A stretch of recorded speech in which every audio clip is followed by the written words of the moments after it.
क्या आज के दौर में भी राजस्थान के धोड़ में कामरेड जिंदा है?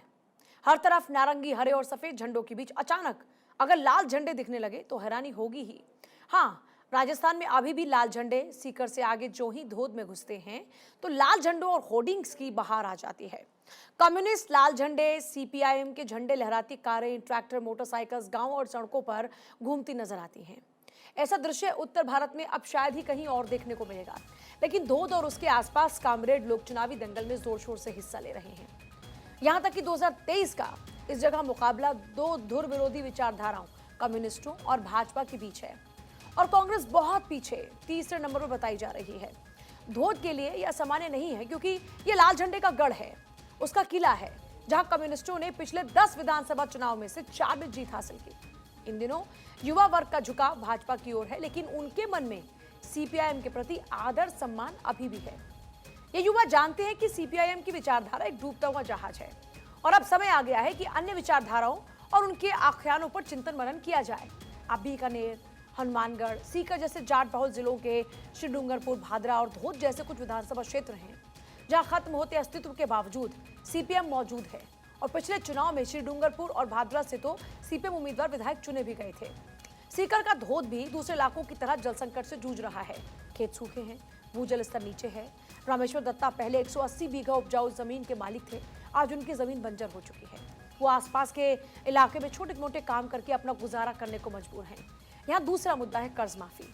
ये इलाका जाट और कृषक बहुल है और कर्ज माफी का यह मुद्दा बहुत इंपॉर्टेंट है। इस इलाके में कांग्रेस के दोबारा मुकाबले की स्थिति में आने के पीछे के मुख्य कारणों में से यह एक था।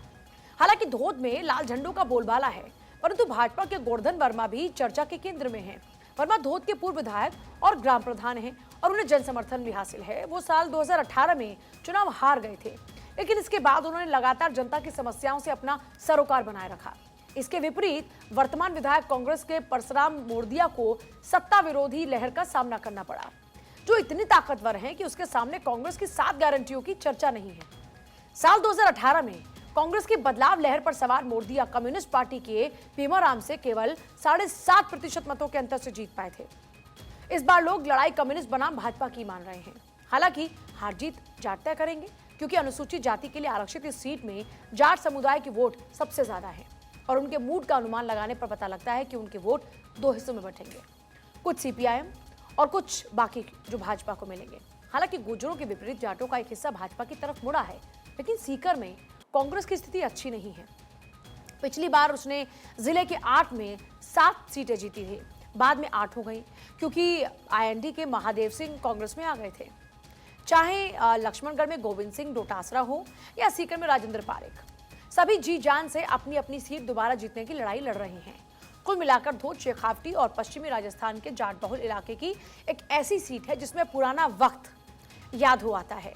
भरोसा नहीं होता धूल भरे धोध में एक ऐसी पार्टी, एक ऐसी विचारधारा का होना जो अपनी ताकत और लोकप्रियता खो चुकी है, वो यहाँ मजबूती से खड़ी है।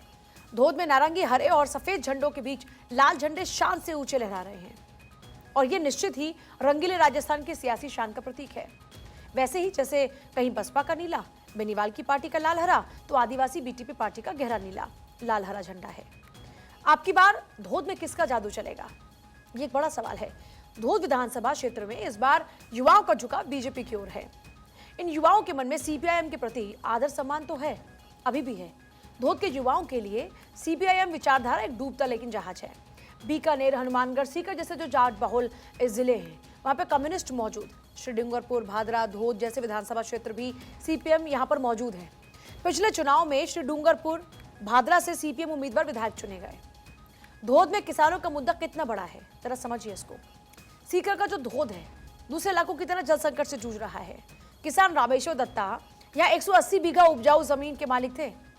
अब रामेश्वर छोटे मोटे काम करके अपना गुजारा करते हैं, मजबूर हैं, कोई काम नहीं है। क्योंकि धोध विधानसभा क्षेत्र में दूसरा बड़ा मुद्दा आता है किसानों की कर्ज माफी का। यह विधानसभा क्षेत्र जाट और किसान बहुल इलाका ही माना जाता है। इस इलाके में कर्ज माफी का मुद्दा कांग्रेस ने काफी जोर शोर से उठाया भी। अब धोध में मारेगा बाजी कौन, यह भी एक बड़ा सवाल है। इस चुनाव में धोध में बीजेपी प्रत्याशी गोवर्धन वर्मा भी चर्चा में हैं। गोवर्धन वर्मा के ऊपर आला कमान ने एक बार फिर से भरोसा जताया। धोध के पूर्व विधायक, ग्राम प्रधान है गोवर्धन वर्मा।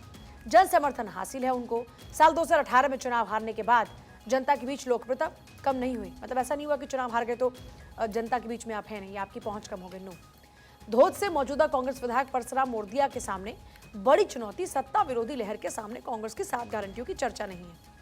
कम्युनिस्ट पार्टी के पेमाराम के मुकाबले 7.5% वोट के अंतर से वो जीते थे। इस बार धोद सीट पर कम्युनिस्ट बनाम बीजेपी में जबरदस्त मुकाबला माना जा रहा है। अनुसूचित जाति वाली आरक्षित सीट में जाट समुदाय के वोटर बहुत ज्यादा इंपॉर्टेंट रोल प्ले करेंगे। हालांकि गुर्जरों के अलावा जाटों का एक हिस्सा ही बीजेपी की तरफ मुड़ा है। पिछली बार कांग्रेस ने सीकर जिले की 8 में 7 सीटों पर जीत दर्ज की। आईएनडी के महादेव सिंह के कांग्रेस में शामिल होने से यह आंकड़ा बढ़ गया था। अब लक्ष्मणगढ़ में गोविंद सिंह डोटासरा, सीकर में राजेंद्र पारीक भी ताल ठोकते हुए नजर आ रहे हैं। तो ये पूरा धोद सीट को आप समझ गए।